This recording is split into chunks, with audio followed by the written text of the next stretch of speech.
Hello everyone, this is your YouTube channel Physics by Ashutosh sir, the easiest and finest way to learn the concepts of physics for IDJ, NEET and for 11th and 12th as well.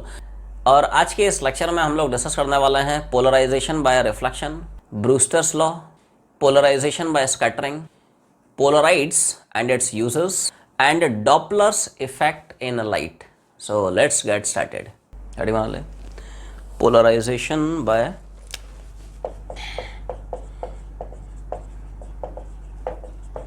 Reflection.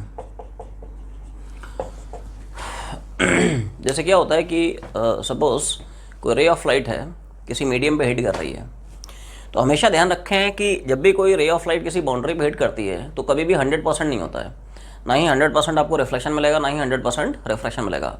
It's always partial, है कि नहीं. Partial reflection plus partial refraction. जैसे मान ले कोई river है, कोई तालाब अलाब है, ठीक है, वाटर है, कोई भी मीडियम है.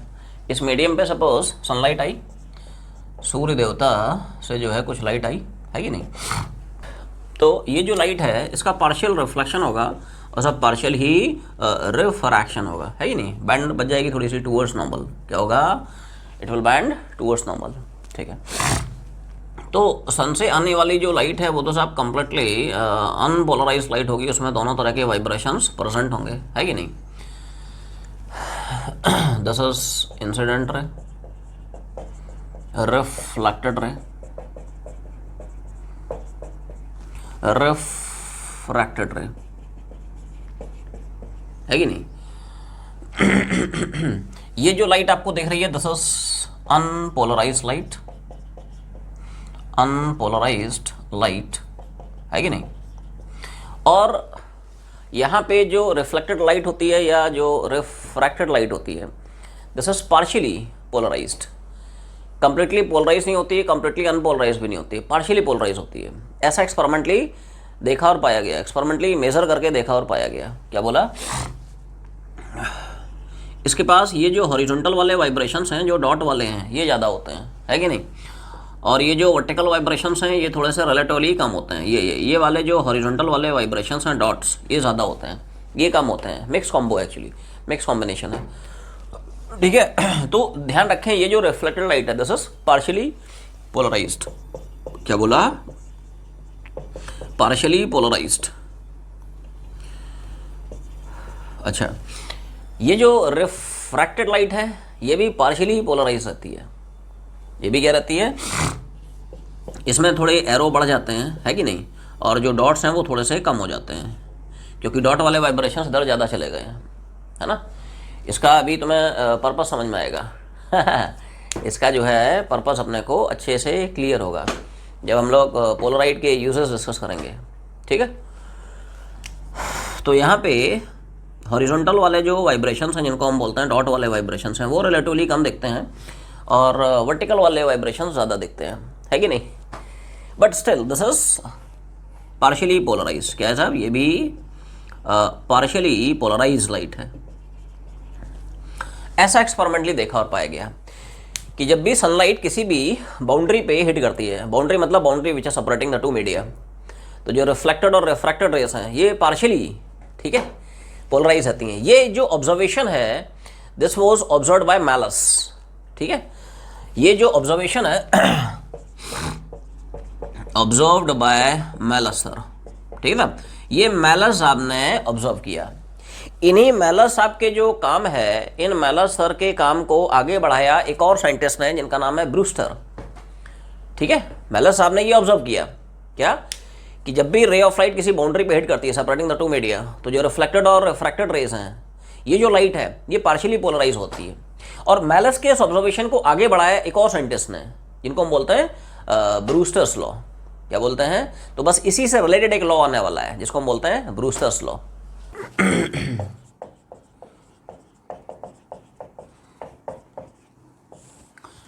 जैसा हम लोगों को बताया गया, दो बहुत इंपॉर्टेंट लॉज हैं पोलराइजेशन में. कौन कौन से? एक हम जो लास्ट क्लास में पढ़े हैं मैलस लॉ, और दूसरा जो आज के लेक्चर में पढ़ रहे हैं that is Brewster's law. Generally इन्हीं दोनों लॉस पर भी सवाल बनते हैं इन पोलराइजेशन, ठीक है. तो जैसा कि अभी भी तुमने डायग्राम में देखा कि लाइट हिट गई, ये रिफ्लेक्टेड गई, ये रिफ्रैक्टेड गई. यहाँ पे ये जो हॉरिजॉन्टल वाले वाइब्रेशंस हैं थोड़ा सा ज़्यादा मिलते हैं और ये वर्टिकल वाले जो वाइब्रेशंस हैं कम मिलते हैं। ब्रूस्टर साहब ने ये ऑब्जर्व किया, ठीक है, कि ये जो एक्सटेंट ऑफ पोलराइजेशन है in this reflected light, it depends upon this angle of incidence. कमाल का ऑब्जर्वेशन। ब्रूस्टर साहब ने क्या देखा कि ये जो एक्सटेंट ऑफ पोलराइजेशन है in this reflected light, it depends upon this angle of incidence. Theta को अगर आप चेंज करते जाएं, जैसे जीरो से मैं बढ़ा रहा हूं, कुछ कुछ कुछ कुछ कुछ कुछ कुछ कुछ कुछ कुछ कुछ कुछ कुछ कुछ कुछ, तो एक पर्टिकुलर, एक खास एंगल तुम्हें ऐसा मिलेगा जिसके corresponding this reflected light becomes completely plane polarized, having vibrations perpendicular to the plane of incidence. ठीक है, ध्यान सुनना। क्या बोला? ये सब सूर्य देवता हैं, इंसिडेंट रे भेज रहे हैं, है कि नहीं? अनपोलराइज लाइट है, इसमें दोनों तरह के वाइब्रेशंस हैं, है कि नहीं? नंबर ऑफ डबल एरोज और नंबर ऑफ डॉट्स बराबर बराबर हैं, ठीक है। ये गई रिफ्लेक्टेड रे और ये सब गई रिफ्रैक्टेड रे। ब्रूस्टर साहब ने ये बताया कि जो एक्सटेंट ऑफ पोलराइजेशन है, क्या बोला? ब्रूस्टर साहब ने ये बोला कि साहब जो एक्सटेंट ऑफ पोलराइजेशन है ऑफ रिफ्लेक्टेड लाइट, ये सब डिपेंड करती है किस पे? Angle of incidence, angle of incidence, angle of incidence. और एक पर्टिकुलर एंगल ऑफ इंसिडेंस हमें ऐसा मिलता है। ब्रूस्टर साहब ने क्या किया? उन्होंने एंगल ऑफ इंसिडेंस को बढ़ाना शुरू किया, खच खच खच खच खच खच खच खच। एक particular angle of incidence theta P ऐसा मिला जिसके corresponding this reflected light becomes completely plane polarized. उस करस्पॉन्डिंग एंगल ऑफ इंसिडेंस को हम बोलते हैं क्या? Polarizing angle. क्या बोलता है? Polarizing angle. ठीक है, क्या बोला? एक एंगल मिलता है जिसको हम बोलते हैं पोलराइजिंग एंगल। पोलराइजिंग एंगल हमें ऐसा मिलता है जिसके corresponding reflected light it becomes completely polarized. Partially नहीं रहता है, ठीक है।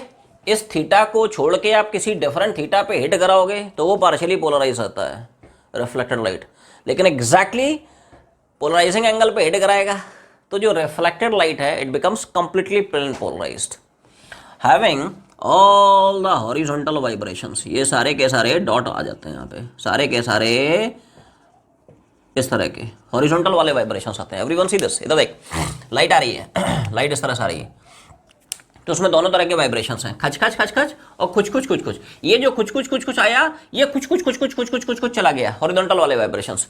खच खच खच खच खच खच कुछ कुछ कुछ कुछ कुछ कुछ कुछ कुछ, ये हॉरिजॉन्टल वाइब्रेशंस हैं, ठीक है। अच्छा, ध्यान रखें, ये जो रिफ्रैक्टेड लाइट है this is still partially polarized. क्या है? ये सब अभी भी इसमें कुछ है ना, एरोज हैं और कुछ नो डाउट डॉट्स भी हैं, है कि नहीं? तो ये अभी भी सब क्या है? This is partially polarize. ये क्या है? अनपोलराइज। दिस इज अनपोलराइज्ड, है कि नहीं? This is completely plane polarised.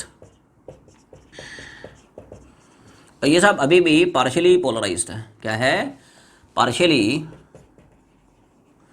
Polarised है। This is incident, this is reflected, this is refracted. और एक और कमाल का ऑब्जर्वेशन देखा गया ब्रूस्टर साहब के द्वारा कि corresponding to this polarizing angle, जो रिफ्लेक्टेड और रिफ्रैक्टेड रेज हैं दे बिकम म्यूचुअली परपेंडिकुलर। क्या बोला? इसी corresponding to this polarizing angle, ये जो रिफ्लेक्टेड और रिफ्रैक्टेड है ना, ये सब एग्जैक्टली एक दूसरे के परपेंडिकुलर हो जाते हैं। कमाल का ऑब्जर्वेशन देखा गया। क्या? Corresponding to polarizing angle reflected और रिफ्रैक्टेड रेज, ये सब आपस में परपेंडिकुलर हो जाते हैं। कैसे हो जाते हैं? परपेंडिकुलर। पहले इतना छाप लें, फिर ब्रूस्टर्स लॉ का हम लोग स्टेटमेंट देखते हैं। अब स्टेटमेंट समझते हैं, ब्रूस्टर्स लॉ की स्टेटमेंट क्या है। One light is incident at polarizing angle, then R I of the medium is defined as tangent of polarizing angle. क्या बोला? जब भी रे ऑफ लाइट हिट करेगी एग्जैक्टली एट पोलराइजिंग एंगल, तो इस मीडियम का जो आर आई होगा, of course with respect to surrounding medium, इस मीडियम का जो आर आई होगा it is defined as tangent of this polarizing angle. क्या बोला? This is the final statement of Brewster's law. ये वो शानदार एक्सप्रेशन है जिस पर कई सारे सवाल कई बार पूछे जा चुके हैं, हो सकता है इस सेशन में भी पूछ ले, है कि नहीं? अप्रैल वाले अटैम्प्ट में या मई वाले अटैम्प्ट में। ठीक है, पूछेगा। ठीक है, छाप ले 2 लाइन का डेरिवेशन है। बट ध्यान रखें ये एक्सप्रेशन सिर्फ और सिर्फ पोलराइजिंग एंगल के लिए ही एप्लीकेबल है। क्या बोला? जब इंसिडेंट रे एग्जैक्टली इस पोलराइजिंग एंगल पे हिट करती है तभी इस मीडियम का जो आ रही है, जिस मीडियम पे रे ऑफ लाइट गिर रही है, वाटर है, ग्लास है, जिस भी मीडियम पे गिर रही है, तो इस मीडियम का सब आ रही होता है tangent of this polarizing angle. वैसे इसलिए मैं तुम लोगों को बताऊं, अंदर की बात, राज की बात बताऊं कि ये जो म्यू होता है ये basically are I of mu का मतलब हमेशा पूरी ऑप्टिक्स में it is never absolute R I, it is always relative are आई। एक पेयर ऑफ मीडियम का रिलेटिव आर आई होता है। तो म्यू असलियत में यहाँ पे क्या होता है? It is are I of medium with respect two of course surrounding medium. ये थोड़ा ध्यान रखें। जैसे मान ले रे जा रही है वाटर से ग्लास में, तो it's not absolute R I of glass, it is R I of glass with respect to water. ये थोड़ा ध्यान रखें, ठीक है? मॉड्यूल पढ़ ले, वो सब लिखा दिया है। क्या? म्यू ऑफ मीडियम, ठीक है, कह सकते हो विद रेस्पेक्ट टू सराउंडिंग, है कि नहीं? सराउंडिंग के रेस्पेक्ट में। तो डेरिवेशन बड़ा आसान सा है, डेरिवेशन जनरली पूछ लेता है। वैसे तो ये लॉ है, ठीक है, बट स्टिल उसको हम थोड़ा सा रिलेट करके जस्टिफाई कर सकते हैं, प्रूव कर सकते हैं। 2 लाइन का प्रूफ है, ठीक है? तुम्हारे बोर्ड्स में पूछ सकता है, derive the expression of Malus law, derive the expression of Brewster's law. तो ये छोटे छोटे डेरिवेशन से पूछ सकता है। सुन ले, इधर देख। तो मैं मान लेता हूँ सब एंगल ऑफ रिफ्रैक्शन आ रहा है। अच्छा सोच के बता, अगर ये थीटा पी है तो क्या ये भी तुम्हें थीटा पी दिख रहा है? Law of reflection. क्या बोला? Law of reflection. Angle of incidence it is angle of reflection. Angle made by incident ray with normal same as angle made by reflected ray with the same normal. कोई शक नहीं, है कि नहीं? अब एक बात बता, इस लाइन पे पूरा का पूरा जो एंगल बन रहा है 180 बन रहा है, ये सुना। तो क्या मैं लिखूंगा theta P plus this 90 plus this R, it should be equal to 180। क्या बोला? यस और नो? कोई शक नहीं। Theta P 90 plus this R, पूरा एंगल कितना दिख रहा है लाइन पे? 180। यहाँ से आर कितना निकल आएगा in terms of theta P? तो आर ध्यान से देख, क्या तुम्हें ये दिख रहा है? खटैक 180 माइनस 90 90, और ये इधर चला गया ना, नेगेट हो जाएगा। स्नेल्स लॉ घुमा दे। ठीक है, स्नेल्स लॉ घुमा दे, हो गया प्रूफ। क्या बोला? अप्लाइंग स्नेल्स लॉ किसी फॉर्म में घुमा दो, 1 म्यू 2 बराबर sine I upon sine R घुमा दो, या म्यू 1 साइन थीटा 1 बराबर म्यू 2 साइन थीटा 2, किसी भी फॉर्मेट में घुमा दो, है कि नहीं? म्यू साइन थीटा इनका जो प्रोडक्ट है वो एसेंशियली कांस्टेंट है। या 2 अलग अलग मीडियम के लिए म्यू 1 साइन थीटा 1 बराबर म्यू 2 साइन थीटा 2। इसको मैं साहब 1 मान लेता हूँ, उसको 2 मान लेता हूँ। 1 मान लिया हवा है कि नहीं? 2 ऑफ कोर्स कोई मीडियम है कि नहीं? तो मैं वैल्यू डाल रहा हूँ, तुम लोग थोड़ा सा दिमाग लगाओ। भाई साहब आना दो, बोल दो यस और नो, कोई शक नहीं। हवा के लिए देखेगा तो म्यू कितना है? हवा का आ रही 1 इंटू साइन ऑफ थीटा, ठीक है? तो साइन ऑफ मतलब किसी भी मीडियम का आ रही into sine of angle made by ray with the normal to the medium, ये हमेशा कांस्टेंट रहता है। तो इस मीडियम का हवा है आ रही 1 into sine of angle made by ray with the normal, कितना है? Theta P. And this should be equal to क्या? इस मीडियम का आ रही कितना है? मैंने मान लिया सब म्यू, यही म्यू निकालना है कि नहीं? Into sine of angle made by ray with the normal the medium which is angle of refraction, that is r. R निकाल चुका, चिपका दे, हो गया प्रूफ। क्या बोला? यह आया साइन थीटा पी, यह आया mu into sine of R, मतलब 90 माइनस थीटा पी चिपका रहा हूँ। तुम लोग भी चिपका था, चलो क्लियर है?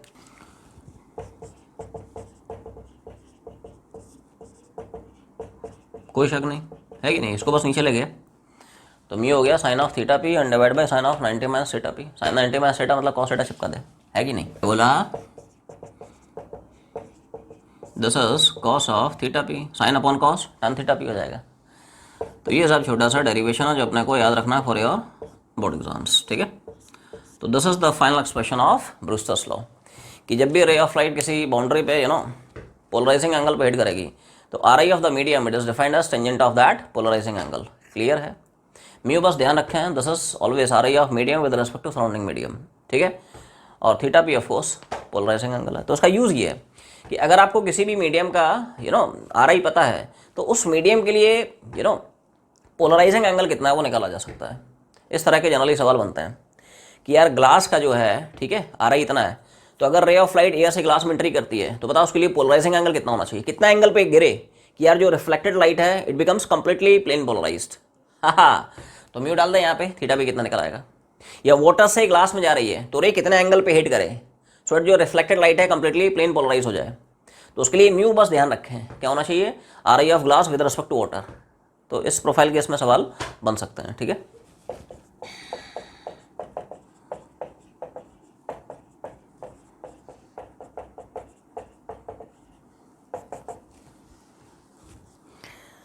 पोलराइजेशन बाय स्कैटरिंग, तुम लोग स्कैटरिंग समझते हो?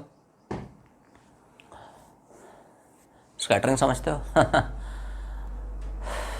जैसे लोअर क्लासेस में तुम लोग पढ़े होगे 8th 9th और 10th स्टैंडर्ड में, जब भी रे ऑफ लाइट किसी एटमॉस्फेरिक पार्टिकल पे हिट करती है, कोई छोटे से पार्टिकल पे हिट करती है, पार्टिकल का साइज़ जितना छोटा होगा स्कैटरिंग उतनी ज़ोरदार होगी। तो जब सनलाइट जो है किसी एटमॉस्फेयर पार्टिकल पे हिट करती है, जैसे कोई डस्ट पार्टिकल है एटमॉस्फेयर में सस्पेंडेड है, कोई वाटर ड्रॉपलेट है छोटा सा, है कि नहीं, कोई भी एयर का मॉलिक्यूल है, उस पर जब हिट करती है तो जो मॉलिक्यूल है, जो एटम है, उस लाइट को अब्जॉर्ब करता है और वो री रेडिएट करता है लाइट को in all possible directions, and this phenomena is called as scattering of light. समझ आ रहा है ना? क्या बोला? जैसे कोई छोटा सा एटमॉस्फेयर पार्टिकल है, क्या बोला? छोटा सा एटमॉस्फेयर का पार्टिकल है कि नहीं, और इस पे साहब लाइट गिरी बढ़िया से, है कि नहीं, चारों तरफ से गिरी, तो इस मॉलिक्यूल ने लाइट को अच्छे से एब्जॉर्ब किया, इस पार्टिकल ने क्या किया, लाइट को अच्छे से एब्जॉर्ब किया, उसके बाद इस मॉलिक्यूल ने उसी लाइट को री रेडिएट किया in all possible directions, and this phenomena is called as scattering of light. क्या बोला? Light is absorbed by the molecule and re-radiated in all possible directions, in all possible directions, ठीक है। इस phenomena को हम बोलते हैं स्कैटरिंग ऑफ लाइट। क्लियर है? पहले इतना छापें, फिर हम देखते हैं कि पोलराइजेशन का जो फिनोमेना है, how it is achieved using this scattering of light. जैसे क्या होता है कि सन से जो लाइट आती है ये किसी एटमॉस्फेयर पार्टिकल को हिट करता है, डस्ट पार्टिकल को हिट करता है, वाटर ड्रॉपलेट को हिट करता है, ठीक है। तो it is experimentally found that कि that scattered light which is perpendicular to the direction of incident ray, it becomes completely plane polarised light having vibrations of electric field perpendicular to the plane of incidence. समझे ध्यान से? मान लो सूर्य देवता हैं, तो सूर्य देवता को प्रणाम करते हुए और आगे बढ़ते हुए, है कि नहीं, तो सूर्य देवता ने अनपोलराइज्ड लाइट भेजी, ठीक है। और ये साहब कोई एटमॉस्फेयर पार्टिकल है कि नहीं, छोटा सा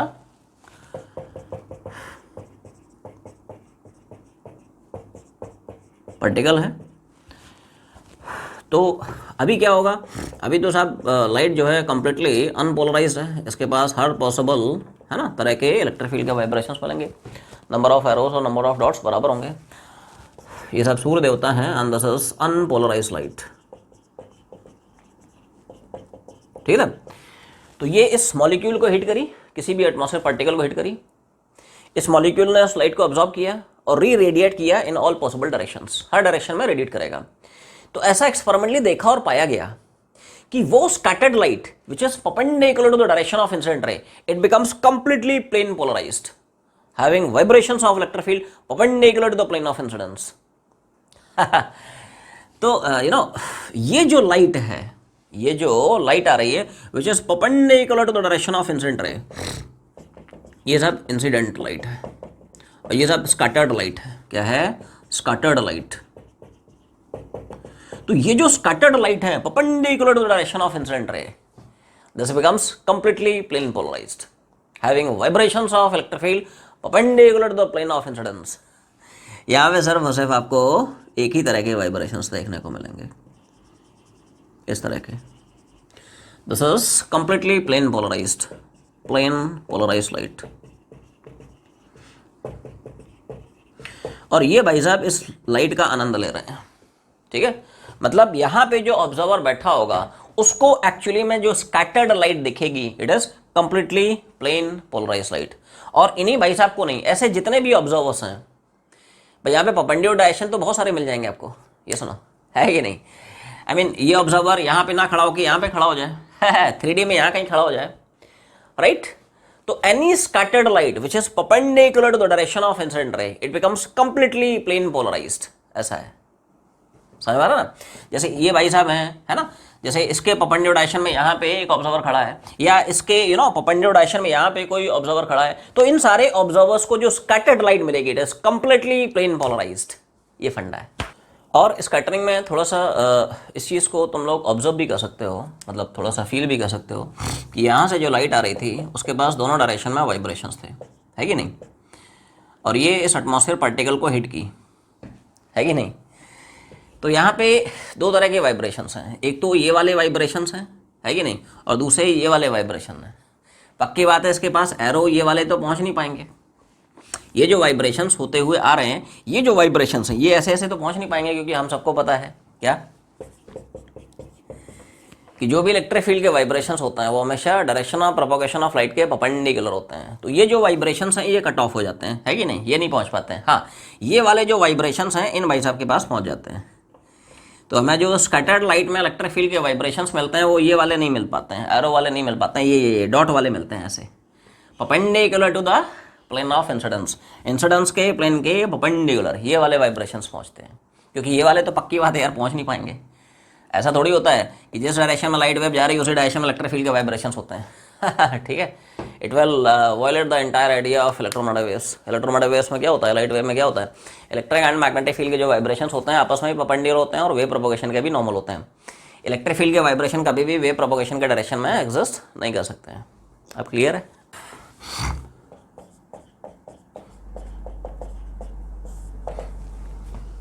तो Polaroids basically thin commercial sheets होते हैं in the form of circular disc, right, which produce a high intense polarized light using the property of selective absorption, right। क्या बोला, ये सब थिन कमर्शियल शीट्स होते हैं, ये बेसिकली थिन शीट्स होते हैं in the form of circular disc की फॉर्म में होता है, राइट। और इनको हम यूज करते हैं to produce high intense polarized beam of light, to produce polarized light using the property of selective absorption using property of selective absorption।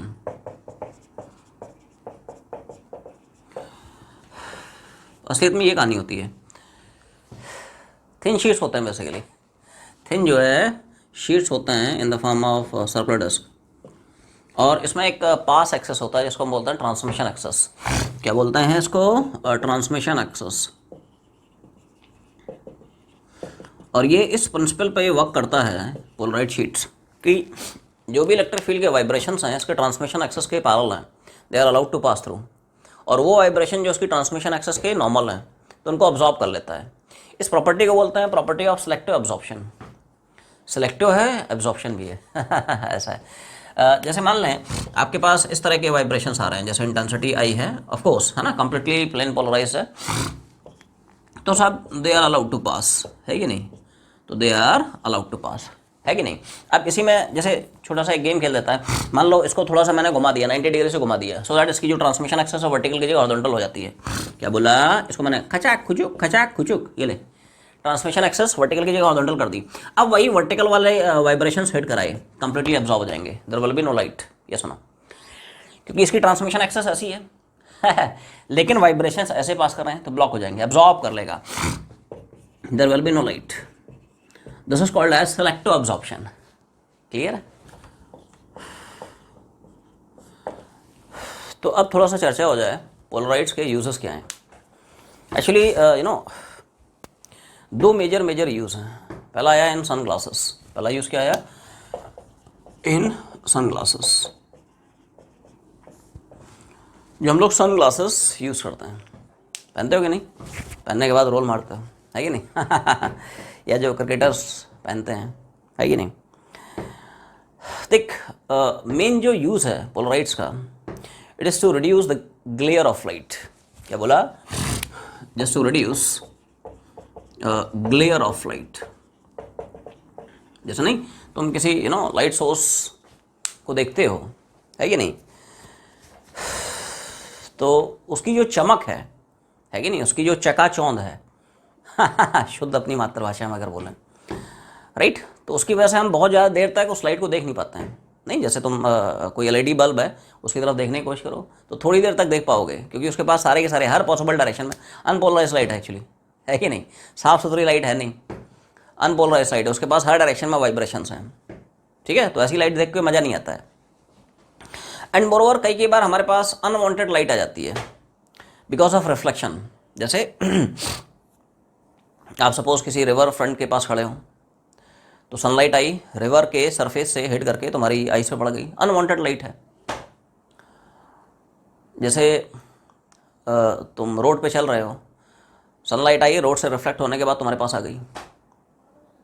Classroom में बैठे हो, मान लो अभी ऐसा होता है कि नहीं, तो कि तुम अभी ऑफलाइन क्लास में बैठे होते हो, मैं तुमसे बातें कर रहा होता, है कि नहीं, तो जैसे कोई एलईडी बल्ब है, वहाँ से लाइट आई और तुम्हारी जो बेंच है या टेबल है कि नहीं, उससे रिफ्लेक्ट होने के बाद मेरे पास पड़ रही है, तुम्हारे पास पड़ रही है कि नहीं? समझ में आ रहा ना? तो ऐसी बहुत सारी अनवांटेड लाइट होती है, ग्लेयर ऑफ लाइट होती है, जिसको हम रिड्यूस करना चाहते हैं, है कि नहीं? तो ऐसे केस के लिए वी यूज पोलराइड्स. हम पोलराइड शीट्स लेते हैं, राइट, और उसमें जो ट्रांसमिशन एक्सेस रखते हैं पोलराइड शीट की, वो साहब वर्टिकल रखते हैं. इस तरह से ट्रांसमिशन एक्सेस वर्टिकल. क्यों वर्टिकल एक्सेस रखी जाती है, अभी पर्पस समझ में आ जाएगा. याद करो थोड़ी देर पहले आज के लेक्चर में हमने जहाँ से स्टार्टिंग की थी, पोलराइजेशन बाय रिफ्लेक्शन, तो वहाँ पे हम लोग क्या पढ़े थे? वहाँ पे हम लोग यही तो पढ़े थे कि साहब जब लाइट हिट करती है तो ये तो अनपोलराइज लाइट रहती है कि नहीं, लेकिन ये जो रिफ्लेक्टेड लाइट होती है, दिस इज पार्शियली पोलराइज्ड, है कि नहीं? वो तो पोलराइजेशन एंगल पे गिराओगे तो एग्जैक्टली है ना, कंप्लीटली जो है प्लेन पोलराइज रहती है. बट अभी राइट नाउ ये पार्शियली पोलराइज रहती है. लेकिन इसमें ज़्यादा किसका कंपोनेंट होता है? ज़्यादा कंपोनेंट होता है हॉरिजॉन्टल वाले का, क्योंकि हॉरिजॉन्टल वाला चुपचाप रिफ्लेक्शन हो जाएगा. ये देख, खच खच खच खच खच खच खच खच, टकराया, लड़ा, और लड़ने के बाद रिफ्लेक्ट हो गया, कुछ कुछ कुछ कुछ कुछ कुछ कुछ कुछ. तो हमेशा ध्यान रखें कि ये जो रिफ्लेक्टेड लाइट है, इसके पास मेन जो कंपोनेंट होता है वो हॉरिजॉन्टल वाइब्रेशंस का होता है. कौन सा? हॉरिजॉन्टल वाइब्रेशंस का, है कि नहीं? जैसे वाटर सरफेस से लाइट आ रही है, रोड से आ रही है, टेबल से आ रही है, किसी भी सरफेस से रिफ्लेक्ट होने के बाद आ रही है, तो उसमें मेजर जो कंपोनेंट होता है वो हॉरिजॉन्टल वाइब्रेशंस का होता है. इसलिए इंटेंशनली पोलराइड जो शीट होती है उसके हम जो ट्रांसमिशन एक्सेस लेते हैं वर्टिकल रखते हैं, सो दैट, अब देख क्या कमाल का कंसेप्ट लगाया, क्या कमाल का दिमाग लगाया साइंटिस्ट ने कि साहब जो ट्रांसमिशन एक्सेस है वर्टिकल है, लेकिन जो वाइब्रेशंस आ रहे हैं वो हॉरिजॉन्टल आ रहे हैं. खचाक, रिफ्लेक्ट होने के बाद वाइब्रेशन, खचाक खुचुक खचाक, सारे के सारे ब्लॉक हो गए.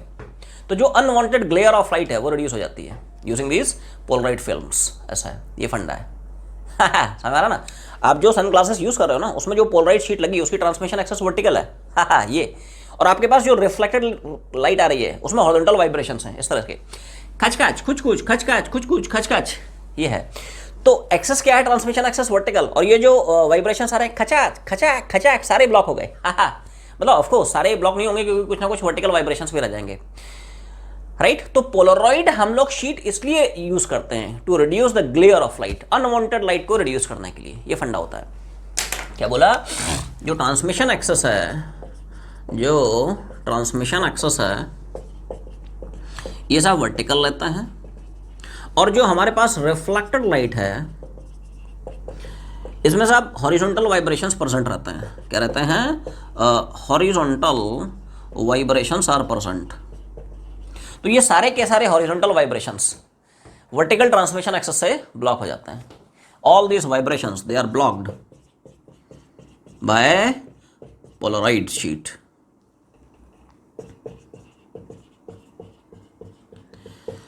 राइट, जिसकी वजह से जो लाइट की ग्लेयर है, जो अनवांटेड लाइट है, जो लाइट की चमक है, वो रिड्यूस हो जाती है कि नहीं? The glare of reflected light, है कि नहीं, it is reduce. Completely remove नहीं होती है बट एटलीस्ट रिड्यूस हो जाती है कि नहीं? जैसे उन्होंने देखा होगा क्रिकेट मैच चल रहा है, ठीक है, डे टाइम में चल रहा है, राइट? तो उन्होंने देखा होगा प्लेयर्स जब फील्डिंग करते हैं तो वो ग्लासेस यूज़ कर लेते हैं जब एक्सेस सनलाइट होती है, राइट? मान लिया किसी ने छक्का मारा ठीक है, अच्छा खासा ऊपर गया, अब वो प्लेयर क्या है, कैच पकड़ने के लिए दौड़ा, है कि नहीं राइट? जडेजा सर दौड़े, कौन? रविंद्र जडेजा, है कि नहीं? तो जडेजा सर दौड़े राइट, ऊपर देखा, अब सूर्य देवता देखे और बॉल भी देखी, पता चला सूर्य देवता के चक्कर में बॉल नहीं देखी और निपट गए है कि नहीं? जैसे सचिन तेंदुलकर बैटिंग कर रहे हैं, है कि नहीं, सामने से शोएब अख्तर बॉलिंग कर रहा है कि नहीं? तो पता चला हिट करने गए और सामने देखा सूर्य देवता दिख गए, तो सूर्य देवता के चक्कर में बॉल दिखा नहीं, बोल्ड हो गया, और हमारा पूरा जो हिंदुस्तान है वो डिप्रेशन में आ गया कि यार सचिन आउट हो गया, अब क्या होगा, है कि नहीं राइट?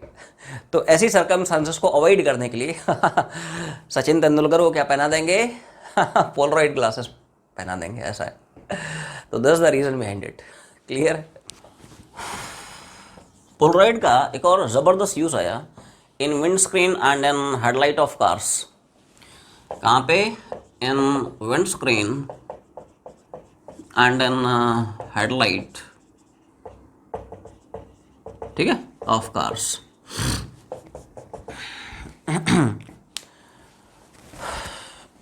तुम लोगों ने पढ़ा होगा, सुना होगा, ऑब्जर्व किया हो, तुम लोगों ने पढ़ा होगा, सुना होगा, ऑब्जर्व किया हो, देखा हो कि कार की जो विंड स्क्रीन होती है, फ्रंट की जो स्क्रीन है कि नहीं, जहाँ से सामने का दिखता है, और जो कार के हेडलाइट्स हैं वहाँ पे पोलराइड शीट यूज़ करते हैं।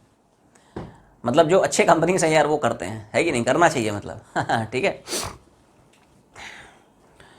और उसका पर्पस क्या होता है? To reduce the glare of light. Light की जो रिफ्लेक्टेड लाइट की जो एक्सेस है, उसकी जो चमक है, उसको रिड्यूस करने के लिए, लाइट की जो, जिसको हम बोलते हैं चकाचौंध है, उससे बचने के लिए। कई बार क्या होता है जब हम नाइट ड्राइविंग करते हैं, लॉन्ग ड्राइव पे, है कि नहीं और स्पेशली हाईवे पे जब जाते हैं और ऐसे सिटीज़ से पास करते हैं, ऐसे प्लेसेस पे पास करते हैं जहाँ पे यार, है ना, स्ट्रीट लाइट्स वगैरह भी नहीं है ना, कंप्लीटली ब्लैकआउट है कि नहीं, चारों तरफ अंधेरा अंधेरा है ठीक है। और मान ले सिंगल रूट है कि नहीं 4 लेन हाईवे भी नहीं है, सिंगल रूट है, उसी ट्रैक पे तुम भी जा रहे हो, उसी ट्रैक पे सामने वाला भी आ रहा है कि नहीं। तो कई बार क्या है, टक्कर हो जाती है। तुमने लाइट फेंकी, वो सामने वाले ड्राइवर की, सामने वाले कार के ड्राइवर की आईज पे पड़ी, सामने वाले ने जो लाइट फेंकी वो तुम्हारी आंखों पे पड़ गई तो ना तुम्हें कुछ दिखा ना उसे देखा और गड़बड़ हो गया। तो यार बहुत भारी प्रॉब्लम आ गई, क्या किया जाए? तो साइंटिस्ट ने एक दिमाग लगाया, ज़बरदस्त दिमाग लगाया। उन्होंने सोचा कि कार की जो विंडस्क्रीन है एंड मोरोवर कार की जो हेडलाइट्स हैं उनमें यही पोलराइड फिल्म फिट कर दें, पोलराइड की शीट लगा दें। और उन्होंने क्या कमाल का दिमाग लगाया, सुनना।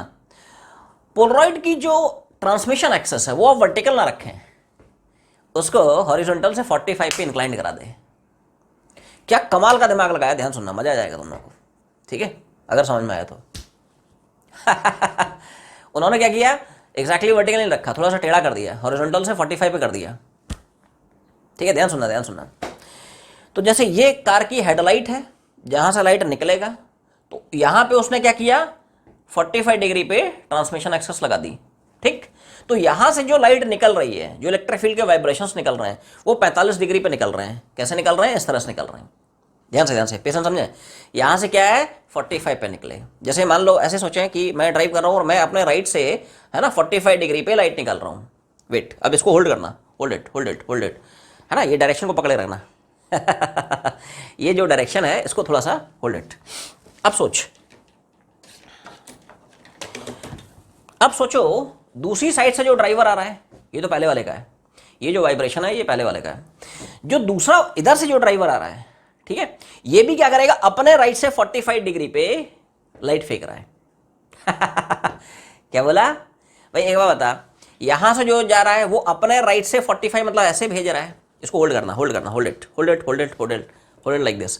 ये जो यहां से सामने से ऑपोजिट साइड से आ रहा है वो अपने राइट से 45 पे भेज रहा है। तो सोच देख, क्या दोनों के जो ट्रांसमिशन एक्सेस है एग्जैक्ट परपेंडिकुलर हो गए, खचाक, एग्जैक्ट परपेंडिकुलर। ये भी यहां से 45 पे, ये भी यहां से 45 पे, इसने ऐसे भेजा, इसने ऐसे भेजा, ये भी 45 पे और ये वाला भी 45 है। तो ये 45, ये 45, तो ये जो एंगल आपको दिख रहा है दोनों की ट्रांसमिशन एक्सेस के बीच का, ये 90 है। मतलब इसने जो वाइब्रेशंस भेजे इसकी ट्रांसमिशन एक्सेस के परपेंडिकुलर है, ब्लॉक्ड, खत्म, इसकी लाइट उस तक पहुंच ही नहीं पा रही है। ऐसे ही इसने जो इलेक्ट्रिक फील्ड के वाइब्रेशंस भेजे वो इसके ट्रांसमिशन एक्सेस के परपेंडिकुलर, ब्लॉक्ड, खड़ाक। समझ आ रहा ना? तो दोनों जगह आपको पोलराइजेशन की, पोलराइड की फिल्म लगानी पड़ेगी, है कि नहीं? ऐसा नहीं कि सिर्फ आपने हेडलाइट में लगा दी, विंड स्क्रीन पर लगाई नहीं। हेडलाइट तो लाइट भेज रहा है, लेकिन लाइट आंखों तक कहां के थ्रू पहुंच रही है, विंड स्क्रीन के थ्रू। विंड स्क्रीन पे भी वही शीट लगानी पड़ेगी और उतने ही एंगल पे लगानी पड़ेगी, 45 के एंगल पे, सो दैट जो वाइब्रेशंस आ रहे हैं और जो फिल्म लगी है उसके जो ट्रांसमिशन एक्सेस है वो परपेंडिकुलर हो जाए। तो जो वाइब्रेशंस आए कंप्लीटली ब्लॉक्ड। तो सामने वाले की जो लाइट आई वो हमारी आंखों तक नहीं पहुंची, हमारी जो लाइट गई वो सामने वाले की आंखों तक नहीं पहुंची।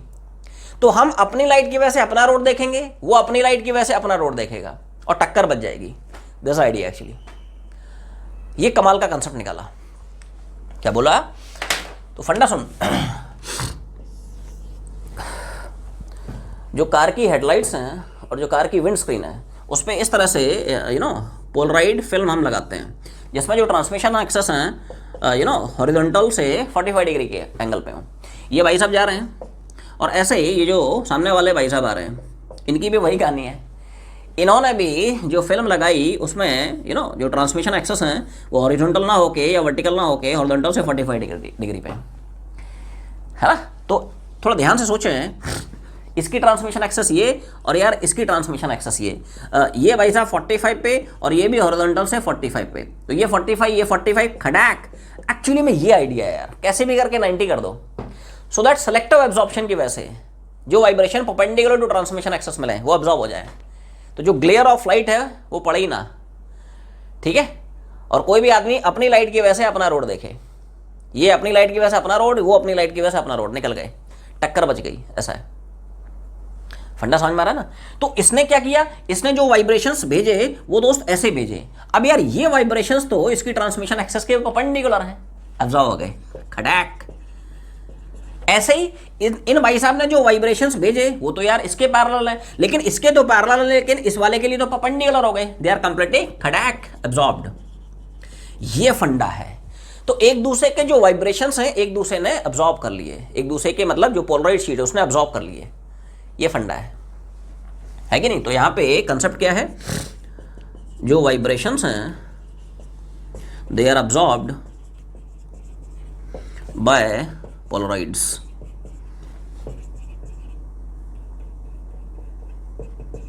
ठीक है, to reduce the glare of light, है कि नहीं? उसका फंडा क्या था? फंडा साहब ये था कि जो ट्रांसमिशन एक्सेस है ऑफ बोथ द कार्स, वो सब एक दूसरे के परपेंडिकुलर हो जाएं। तो क्या है, एक दूसरे के परपेंडिकुलर है। तो इसने जो वाइब्रेशंस भेजे वो इसके लिए परपेंडिकुलर हो गए, एब्जॉर्ब हो गए। इन भाई साहब ने जो वाइब्रेशंस भेजे वो इसके लिए परपेंडिकुलर हो गए, एब्जॉर्ब हो गए। तो ये अपनी लाइट की वजह से रोड देखेगा, ये अपनी लाइट की वजह से रोड देखेगा और टक्कर बच जाएगी। This the main idea, this the main use.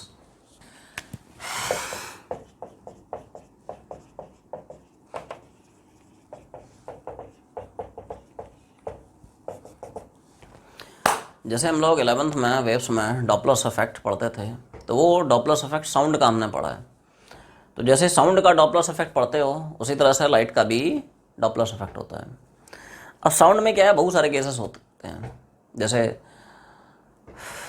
Source rest पे है, ऑब्जर्वर मूविंग है, या वैसे वर्सा सोर्स मूविंग है, ऑब्जर्वर रेस्ट पे, या दोनों मूव कर रहे हैं इन द सेम डायरेक्शन अपन, I mean so many cases are there. Light में ऐसा नहीं होता है, क्योंकि लाइट की जो स्पीड होती है ये किसी भी सोर्स की स्पीड से, किसी भी ऑब्जर्वर की स्पीड से, डिटेक्टर की स्पीड से, रिसीवर की स्पीड से काफ़ी ज़्यादा होती है। तो उसमें सिर्फ और सिर्फ दो ही केसेस बनते हैं।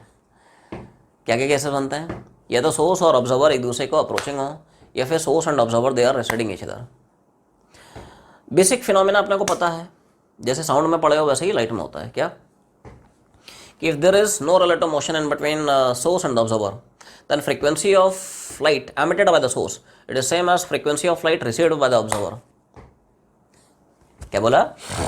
बिल्कुल वैसे ही है जैसा हम लोग साउंड में पढ़ते थे। वहाँ पे साउंड वेव्स के लिए पढ़ा है, यहाँ पे लाइट वेव्स हैं, क्या दिक्कत है?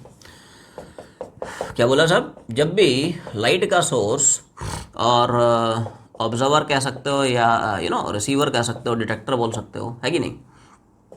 ये ऑब्जर्वर है या रिसीवर है।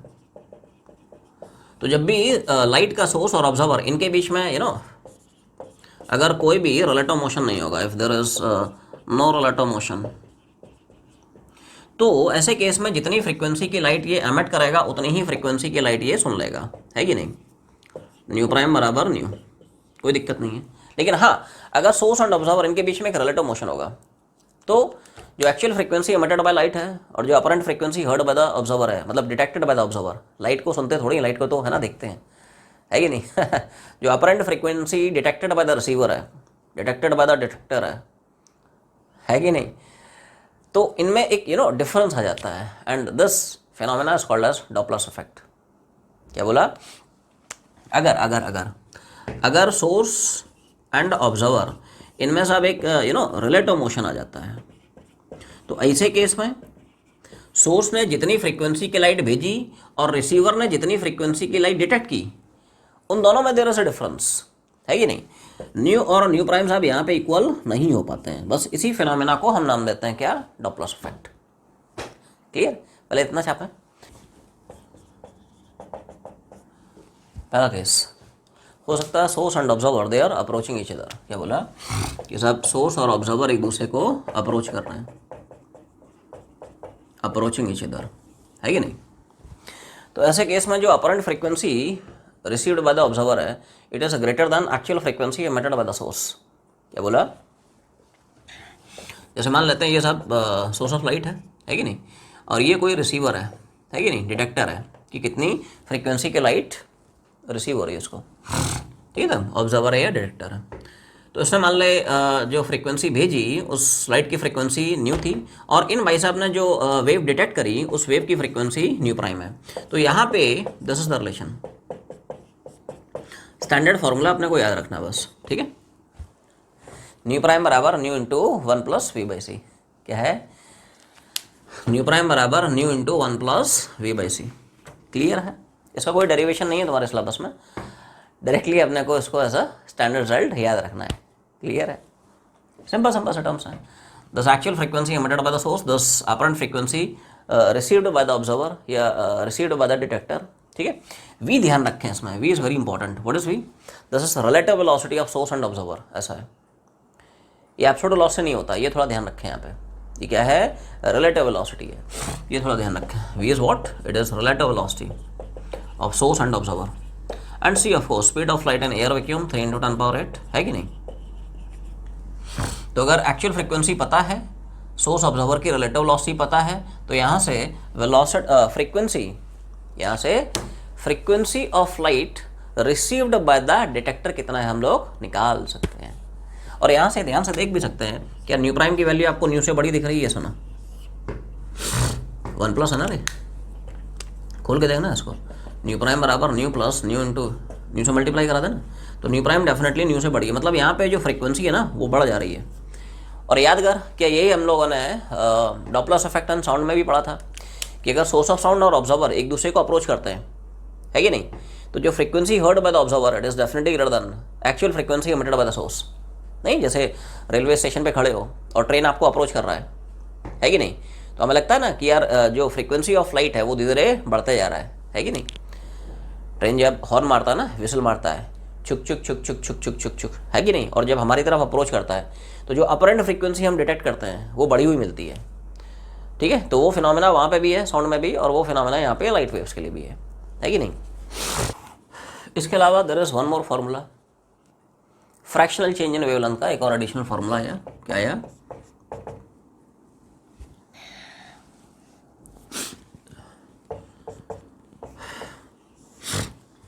टर्म्स बड़े सिंपल हैं। Delta lambda is change in wavelength, lambda is original wavelength, initial wavelength. भी ध्यान रखें भैया, relative velocity between source and observer, c speed of light in air vacuum. So बोलता है fractional change in wavelength upon initial wavelength, fraction change in wavelength 100 से multiply करते हैं, percentage change in wavelength हो जाएगा। 2 लाइन का derivation है, इसी से इस फॉर्मूले को आप प्रूव कर सकते हैं।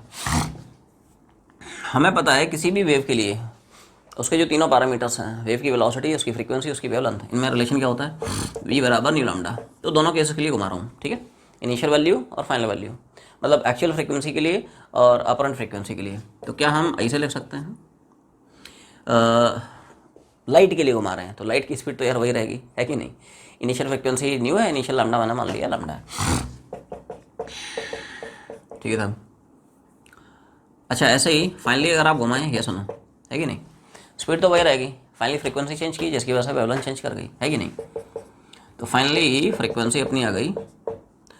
अब बेसिक फार्मूला घुमा दे, बेसिक फार्मूला में वैल्यू डाल दे, न्यू कितना चिपका दे, इधर देख न्यू प्राइम कितना चिपका दे, हो गया प्रूव, ठीक है। तो न्यू प्राइम की जगह है सी अपॉन लैम्डा प्राइम बराबर सी अपॉन लैम्डा 1 + v/c। सी ने सी को मारा, लैम्डा से अंदर मल्टीप्लाई करा, क्लियर। 1 बाय लैम्डा प्राइम, ये 1 बाय लैम्डा से अंदर मल्टीप्लाई किया, 1 बाय लैम्डा और v upon c into lambda, clear. इस लैम्डा को इधर ले,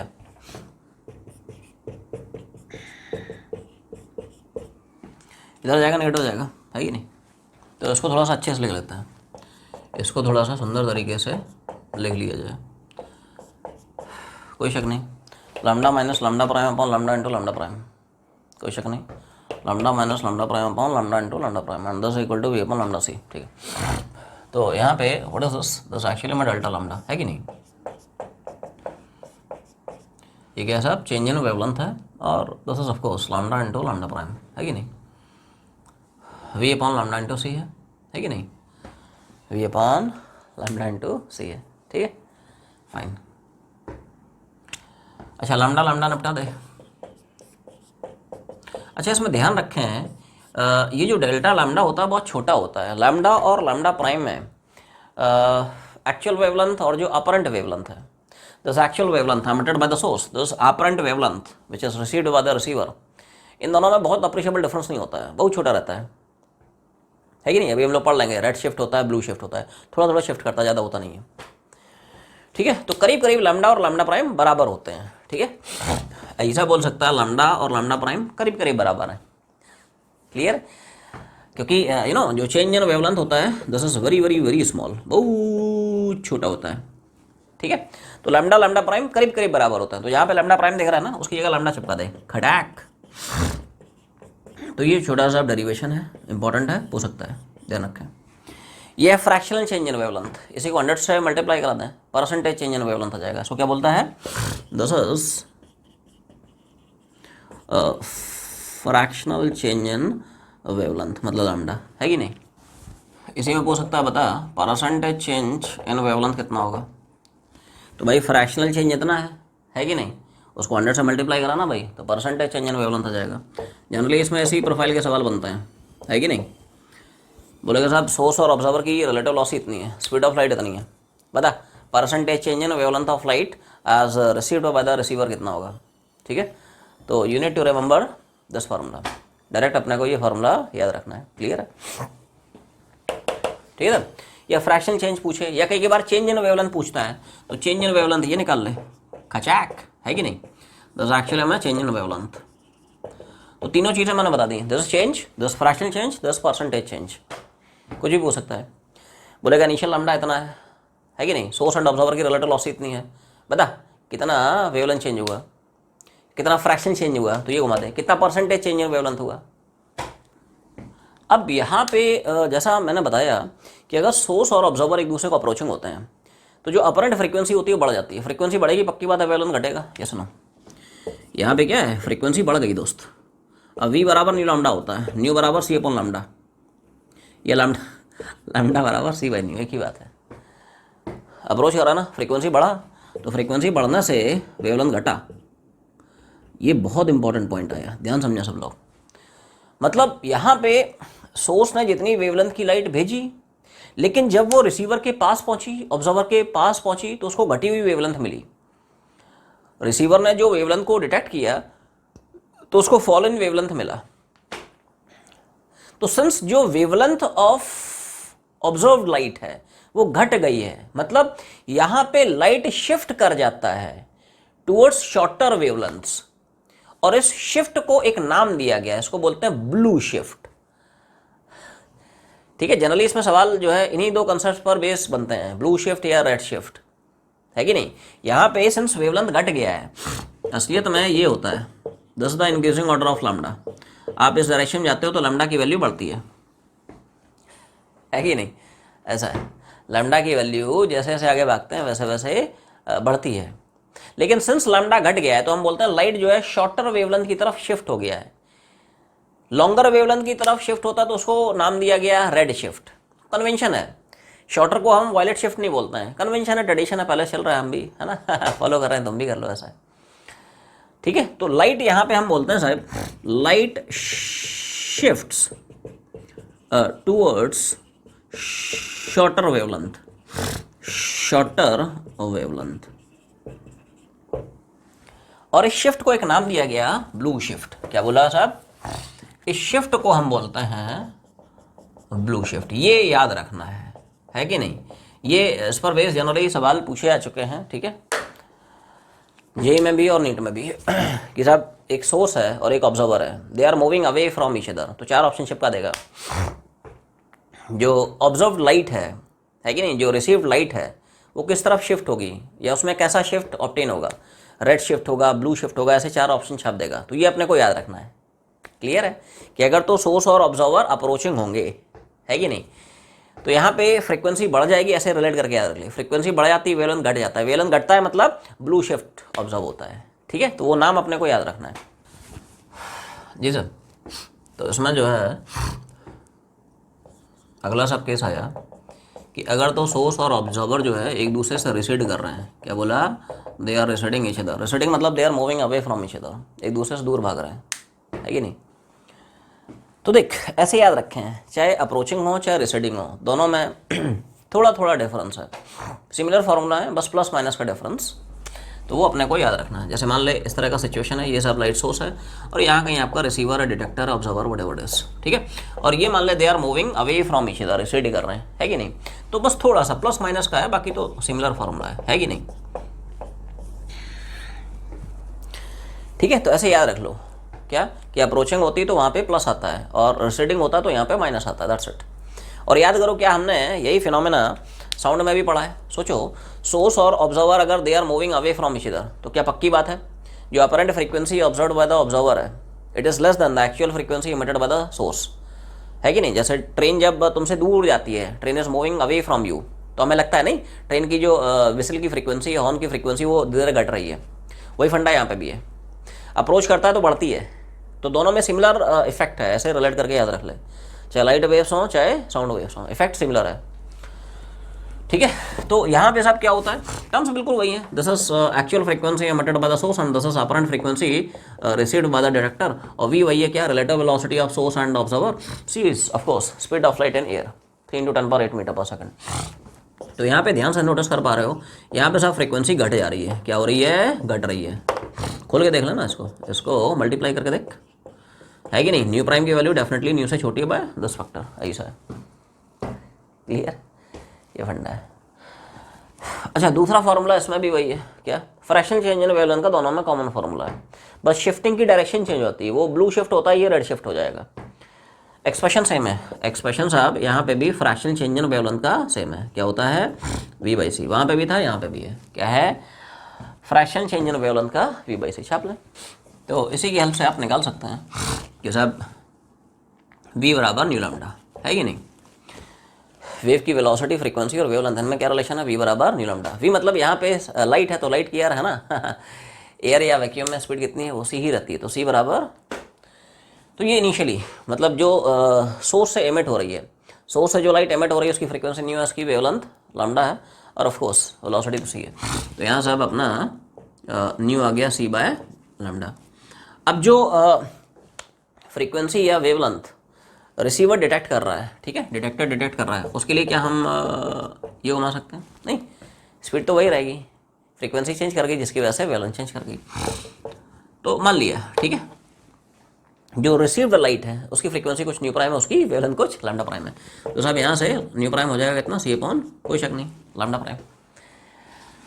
अब बेसिक जो फॉर्मूला है उसको चिपका दें, है कि नहीं, बस ये थोड़ा ध्यान रखें, अप्रोचिंग है तो प्लस आता है और रिसीडिंग में यहाँ पे माइनस आ जाता है, इतना बस थोड़ा ध्यान रखना है, ठीक है।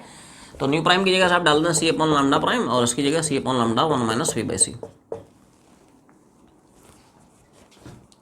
ठीक है। सी सी यहाँ से बढ़ा दें, 1 बाय लैम्डा प्राइम बराबर 1 बाय लैम्डा, ठीक है, सी सी उड़ गया, इसको मल्टीप्लाई करा रहा हूँ अंदर, तो 1 by lambda minus v upon lambda into c, ठीक है, इसको इधर ले आया, वी अपॉन लैम्डा सी बराबर 1 अपॉन लैम्डा 1 अपॉन, अल्टी पल्टी मार दिया है कि नहीं, ये फैक्टर इधर आ गया पॉजिटिव, तो ये इधर चला गया नेगेटिव हो जाएगा,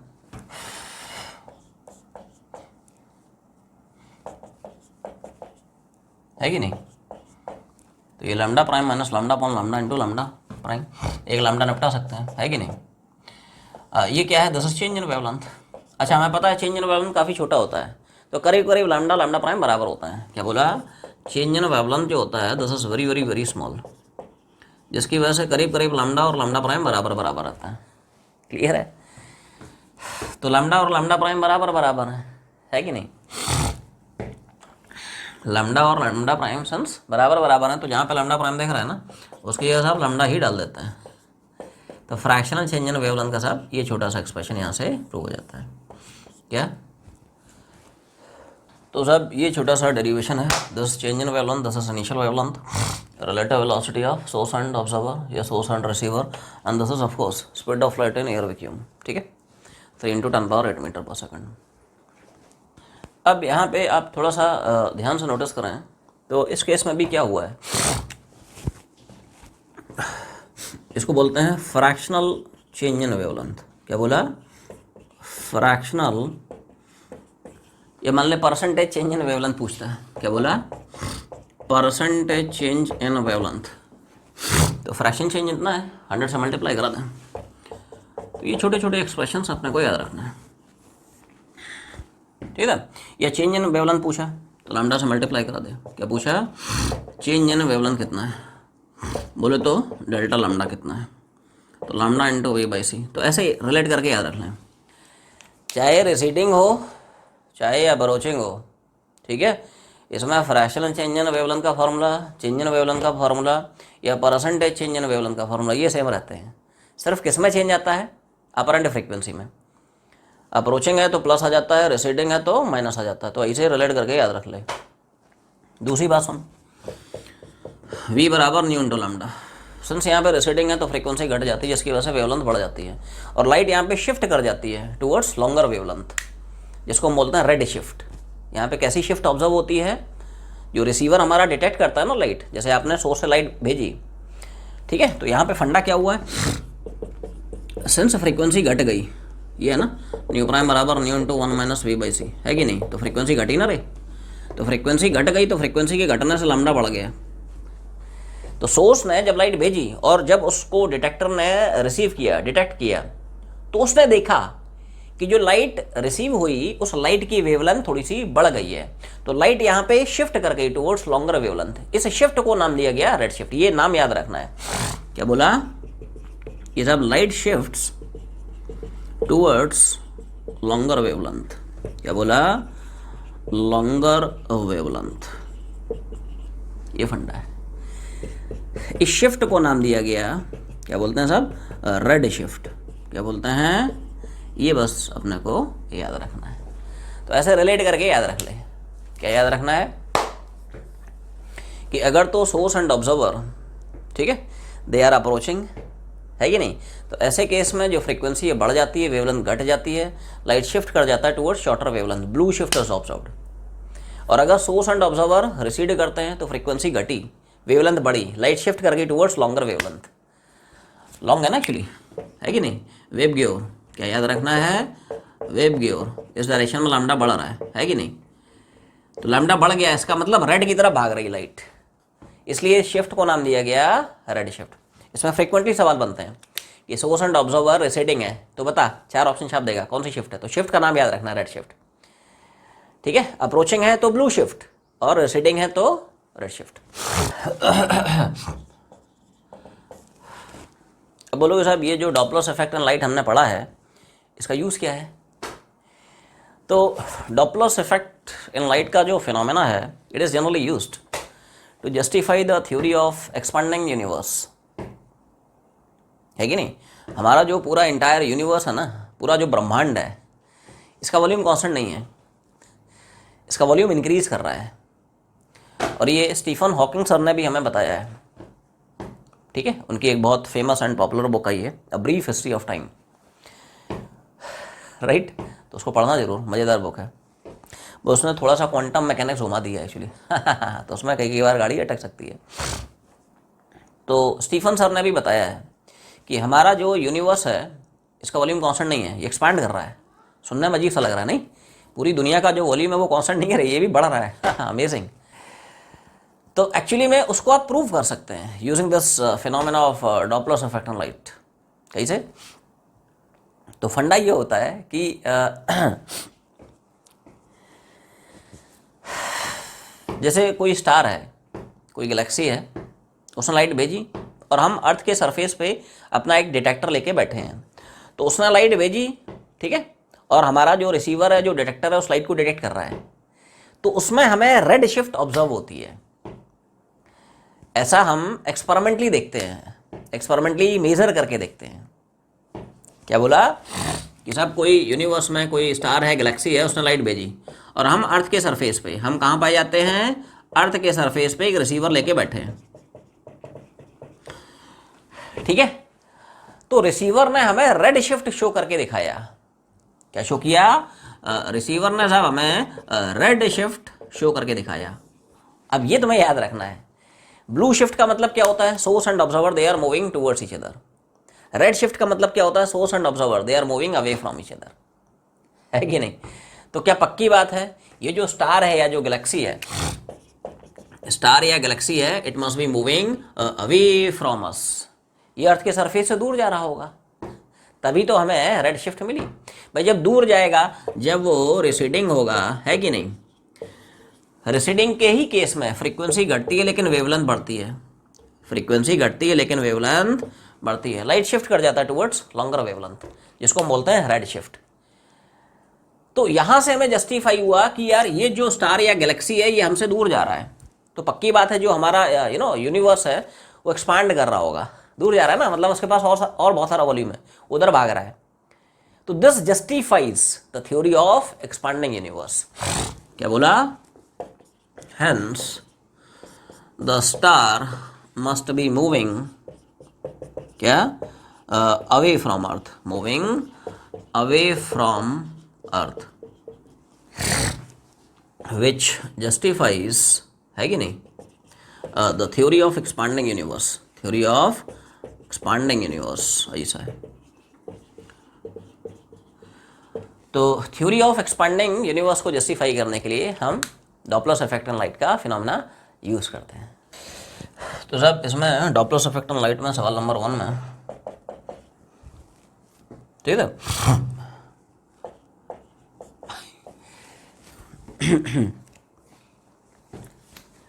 तो देख ऐसा है क्या पूछा,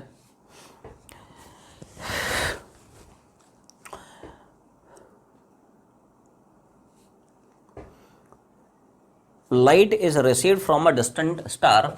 एक कोई डिस्टेंट स्टार है, यहाँ से लाइट आ रही है और ये हम अर्थ पर बैठे हैं रिसीवर लेके, है कि नहीं। तो ये शिफ्ट कर रही टुवर्ड्स लॉन्गर वेवलेंथ, हाँ मतलब रेड शिफ्ट है। मतलब क्या है साहब, रेड शिफ्ट है। रेड शिफ्ट का मतलब पक्की बात है दोस्त, क्या, सोर्स और ऑब्जर्वर रिसीडिंग होंगे, है कि नहीं। तो सोर्स यार पक्की बात है दूर भाग रहा होगा, चलो मैं मान लेता हूँ सब v से भाग रहा है। Calculate the velocity of star, यही वेलोसिटी ऑफ स्टार पूछ रहा है। ये स्टार है, ये हमारी धरती माता है। फ्रैक्शनल चेंज इन वेवलेंथ, क्या फॉर्मूला पड़ता है, खटाक v बराबर क्या। अच्छा इसमें परसेंटेज चेंज इन वेवलेंथ अपने को दे रखा है, क्या है साहब, कुछ नहीं 100 से मल्टीप्लाई कराते है कि नहीं, परसेंटेज चेंज इन वेवलेंथ आ जाएगा। तो ये जो पूरा factor this is percentage change in wavelength जो अपने को दे रखा है उसने 0.025 है कि नहीं। वी तो खैर पूछ ही रहा है स्पीड ऑफ लाइट कितना 3 × 10⁸। इसी को आप सिंप्लीफाई करेंगे, इसी को सिंप्लीफाई करके देखेंगे।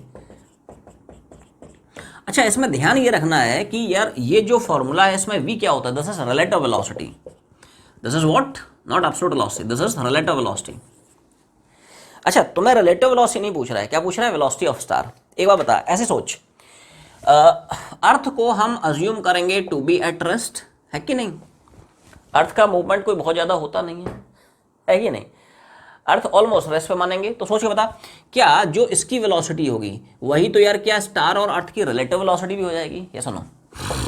अरे एक बार बता, v - 0 कर, v + 0 कर, कोई फर्क नहीं पड़ेगा, है कि नहीं। दो बॉडीज अगर सेम डायरेक्शन में जाती हैं, रिलेटिव वेलोसिटी क्या हो जाता है, दोनों की वेलोसिटी का डिफरेंस हो जाता है। बॉडीज अगर ऑपोजिट डायरेक्शन में जाती हैं, 10 की पावर देख ले, 8 है 6 है 6 3 है कि नहीं, हाँ ऐसा लग रहा है, मतलब 4 के आसपास आ जाएगा, ठीक है। तो पावर देख ले, थोड़ा सा इधर उधर हो सकता है, कोई दिक्कत नहीं, ठीक है। तो मैं ये समझाने की कोशिश कर रहा हूँ कि अगर बॉडी सेम डायरेक्शन में, रिलेटिव वेलोसिटी क्या हो जाएगी, दोनों का डिफरेंस ऑपोजिट डायरेक्शन के, तो क्या हो जाएगा, जुड़ जाएंगी वेलोसिटीज, है कि नहीं। तो ये रेस्ट पे माना है, ये v से भाग रहा है, तो रिलेटिव वेलोसिटी क्या होगी, या तो v + 0 लिख या v - 0 लिख, कोई फर्क नहीं पड़ेगा, तो टेंशन मत ले, है कि नहीं।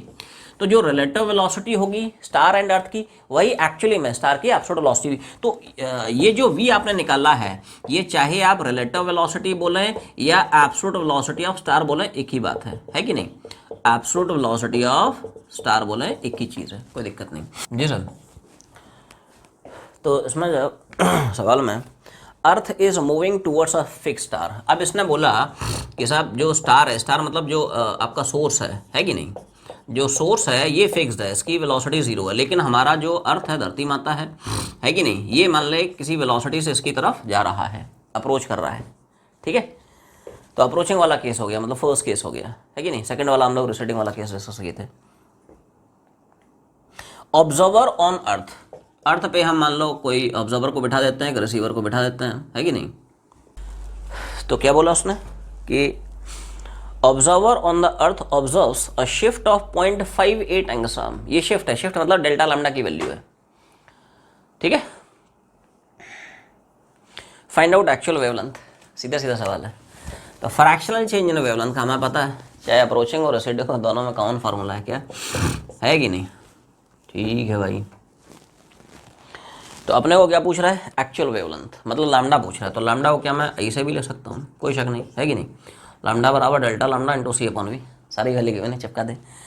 तो शिफ्ट इन वेवलेंथ मतलब चेंज इन वेवलेंथ दिया है, मतलब डेल्टा लैम्डा दिया हुआ है, कितना 0.58 एंगस्ट्रॉम का है, तो इसको साहब मैंने मीटर में चिपका दिया है कि नहीं, ये सुनो, मल्टीप्लाइंग बाय फैक्टर ऑफ 10⁻⁻10, ठीक है। सी स्पीड ऑफ लाइट, कोई शक नहीं, है कि नहीं, और डिवाइड बाय v असलियत में होता है, v थोड़ा ध्यान रखें, this is relative velocity in between source and observer. तो यहाँ पे ध्यान से देखें, क्या सोर्स और ऑब्जर्वर की रिलेटिव वेलोसिटी वही होगी जो कि अर्थ की एक्चुअल वेलोसिटी होगी, ये सुनो, क्योंकि स्टार तो रेस्ट पे है। रिलेटिव वेलोसिटी आप निकालने की कोशिश करेंगे, v + 0 कर, v - 0 कर। ये तो वैसे ही रेस्ट पे है, तो इसकी जो एब्सोल्यूट वेलोसिटी है वही दोनों की रिलेटिव वेलोसिटी हो जाएगी, ठीक है।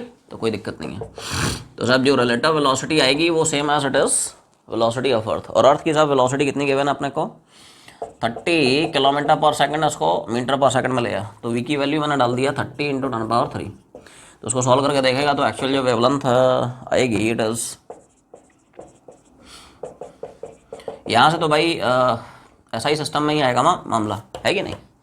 यहाँ से एम के सिस्टम में ही मिलेगा, इसको जब आप कन्वर्ट करेंगे तो ये है कि नहीं एंगस्ट्रॉम आ जाएगा, because 1 angstrom equal to 10⁻⁻10 metre. Clear है, तो वही पूछ रहा था। Find out the actual wavelength of light emitted by the star, star जो लाइट एमिट कर रहा है उसकी एक्चुअल वेवलेंथ लैम्डा कितना है। अच्छा मान ले मैं इसमें एक सवाल ऐड कर देता हूँ, सवाल ऑल्दो हो गया है बट एक है ना, जहाँ पे इसकी पार्टी खत्म होती है अपनी पार्टी वहीं से शुरू होती है। मान ले इसमें पूछता what is the apparent wavelength received by earth. ठीक है, तो सोच के बता 5800 एंगस्ट्रॉम में 5800 एंगस्ट्रॉम में आप 0.58 एंगस्ट्रॉम जोड़ेंगे या घटाएंगे, सोच के बोलें। Everyone try and answer me.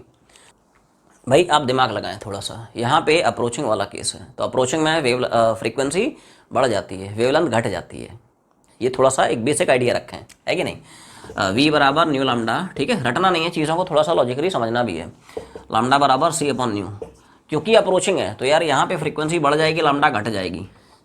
तो लैम्डा घटेगा तो जो चेंज इन वेवलेंथ है कि नहीं, जो डेल्टा लैम्डा है असलियत में, ये यहाँ पे क्या रखेंगे, क्योंकि लैम्डा घट रहा है तो क्या पक्की बात है यार लैम्डा माइनस लैम्डा प्राइम रखेगा, ये सुनो नहीं। अरे वेवलेंथ घट रहा है ना, तो यार इनिशियल ज़्यादा होगा, फाइनल कम होगा। ये बेसिकली कह सकते हो डिफरेंस इन वेवलेंथ होता है, वो हमेशा पॉजिटिव फॉर्म में रखेंगे। यहाँ पे थोड़ी साइन कन्वेंशन घुमाएगा रे ये तो डिफरेंस इन वेवलेंथ ही रखेगा ना, ये पॉजिटिव फॉर्म रखेगा, सारे टर्म्स पॉजिटिव है। तो ये पॉजिटिव है, पॉजिटिव मतलब वो डिफरेंस होना चाहिए। डिफरेंस मतलब सिर्फ higher minus lower, initial minus final या फाइनल माइनस इनिशियल का चक्कर नहीं।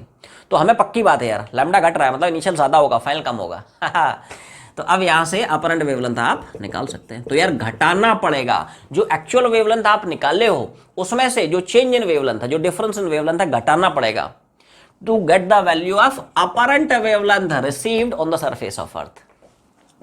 तो ऐसा सवाल पूछ सकता है भाई, ध्यान रखें। क्या आंसर लिखेंगे आप? जो वेवलेंथ ऑफ लाइट है कि नहीं रिसीव्ड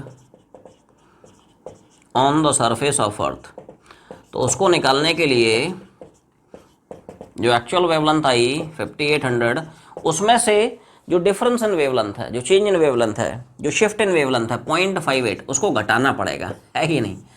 इतना मतलब एंगस्ट्रॉम ऑफ कोर्स, क्योंकि ये भी एंगस्ट्रॉम है ये भी एंगस्ट्रॉम है, तो फाइनल आंसर एंगस्ट्रॉम आ जाएगा। मतलब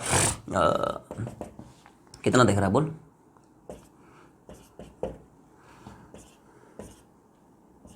है कि नहीं 5799.42, इतना मतलब एंगस्ट्रॉम। और तुम लोगों को याद आ रहा हो, बताया भी था कि यार जो डेल्टा लैम्डा का फैक्टर है दिस इज टू स्मॉल, बहुत छोटा होता है। वो देख यहाँ से जस्टिफाई भी हो रहा है। डेल्टा लैम्डा ध्यान से पढ़ सवाल में, डेल्टा लैम्डा यार अपने को कितना गिवन है उसमें, इधर देख डेल्टा लैम्डा, इधर देख कितू छोटू सा है यार 0.58, वो भी एंगस्ट्रॉम में है मीटर में होता तो एक बार मान लेते हैं, वो देख एंगस्ट्रॉम में। And reason behind this is ये क्या v/c v कितना करेगा रे, सी तो बहुत खतरनाक है, इसलिए डेल्टा लैम्डा बहुत छोटा आता है। इसलिए डेरिवेशन में हमने एक कंसेप्ट यूज किया था कि लैम्डा और लैम्डा प्राइम करीब करीब बराबर होते हैं, वो यहाँ से जस्टिफाई भी हो रहा है। इधर देख एक्चुअल लैम्डा आपका कितना था 5800, एक्चुअल लैम्डा कितना है 5800, लेकिन जो अपरेंट लैम्डा है 5799.42, वेरी स्मॉल डिफरेंस। इसलिए हमने डेरिवेशन में भी यूज किया था कि यार लैम्डा और लैम्डा प्राइम करीब करीब बराबर होते हैं, क्योंकि जो शिफ्ट इन वेवलेंथ मिलती है वो बहुत छोटी मिलती है। तो ये मैथमेटिकली जस्टिफाई भी हो रहा है। सो आज की जर्नी यहीं पे वाइंड अप करते हैं, तब तक पढ़ाई करते रहें। All the very best.